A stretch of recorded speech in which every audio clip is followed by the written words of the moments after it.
हम जब चैंटिंग करते हैं भगवान का, चाहे हम अपने भगवान का, मुस्लिम्स अपने अल्लाह का, या गॉड क्रिश्चियंस अपने गॉड की जब पूजा पाठ करते हैं, तो उससे एक ऊर्जा उत्पन्न होती है। वो जो ऊर्जा है, वो जितने भी एंजल्स हैं, वो भगवान हैं, देवी देवता हैं, वो नवग्रह हैं, वो इनका हविष बनते हैं, इनका खान इनको ऊर्जा देने का काम करती है। और जब हम गाली गलौज करते हैं, किसी से ईर्ष्या रखते हैं, किसी का बुरा करते हैं, षड्यंत्र रचते हैं, किसी के घर में चोरी करते हैं, किसी को मारते हैं, पीटते हैं, इससे जो ओरा उत्पन्न होती है वो राक्षसों का भोजन बनती है।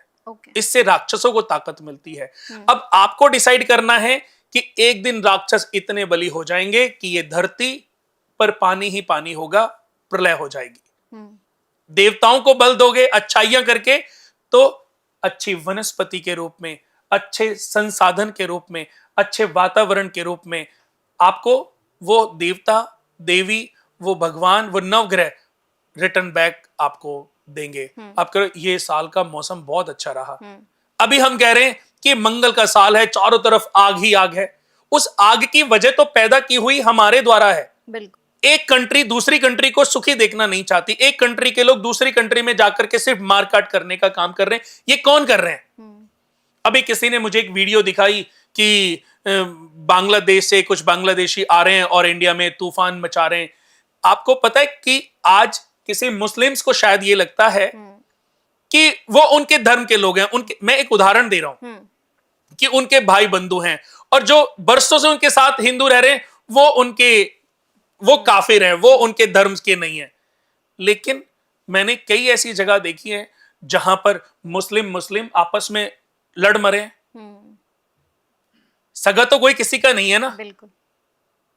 सगा तो कोई किसी का नहीं है ना। कल को मैं कहता हूं सारे हिंदू इस दुनिया से समाप्त हो जाएंगे, तो क्या शांति रहेगी?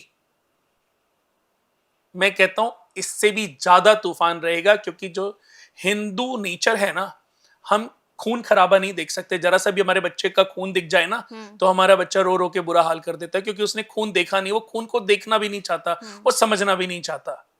लेकिन बहुत सारे ऐसे हैं जो दिन रात नॉनवेज खाते हैं, अपने सामने मुर्गा बकरा मांस कटते देखते हैं, तो वो इतने धीरे धीरे क्रूर हो जाते हैं, उनको फर्क नहीं पड़ता। हिंसा तो देखी है ना उन्होंने बचपन से। बिल्कुल। तो मैं यहां पर किसी धर्म के खिलाफ नहीं हूं। बहुत सारे मुस्लिम्स ऐसे हैं जो मेरे बहुत अच्छे दोस्त हैं, बहुत सारे हिंदू, बहुत सारे क्रिश्चियंस भी, बहुत सारे सिख धर्म के लोग भी, बहुत सारे लोगों के साथ मेरा प्यार है, मेरी क्लाइंटेज भी है। ऐसे बहुत सारे मुस्लिम्स हैं जो मेरे एस्ट्रोलॉजिकल सजेशन लेते हैं। शेख हैं दुबई के अंदर, अबू धाबी के अंदर। बहुत सारे लोग एस्ट्रोलॉजी को लोग ज्ञान की तरीके से समझते हैं। जो पढ़े लिखे मुस्लिम हैं, वो आपको बताऊं, वो इन सब चीजों से बहुत अपग्रेड हैं। वो इन चीजों से बहुत दूर है। जितना बुरा हमें लग रहा है ना, अगर कुछ लोग किसी का बुरा करे, उतना ही बुरा उनको भी लग रहा है। जो अच्छा इंसान है ना, उसकी कोई जात नहीं है, वो सिर्फ अच्छा इंसान है। और जो अच्छा इंसान नहीं है ना, उसको फिर चाहे किसी भी कास्ट का आप नाम ले लो। हर धर्म में अच्छे और बुरे सभी तरह के लोग होते हैं। लेकिन ये सब चीजें जो आज अच्छा हो रहा है और कल को बुरा होगा, प्रलय होगी, सब समाप्त होंगे, किसी को हूरें नहीं मिलेंगी, क्योंकि ये कलयुग है। इसको कर्म युग भी कहते हैं। जो सुख है और जो दुख है वो इसी युग में है। भविष्य तो जब होगा तब होगा। पर मैं कहता हूं दोस्तों, अभी तो आपके सारे सेंसेस हैं, सोचने समझने की शक्ति है, अच्छा शरीर दिया है, हष्ट पुष्ट आप बने हो, ईश्वर ने बनाया है, अल्लाह ने बनाया है, गॉड ने बनाया है। इसको एंजॉय करो। भगवान ने इतनी अच्छी सुंदर प्रकृति, इतनी सुंदर सृष्टि बनाई है, इसको देखा कहां है अभी आपने? इसको घूमे कहां? इसको देख करके आप आनंदित अभी कहां हुए हो? आप तो पता नहीं किस नेगेटिविटी में फंस गए।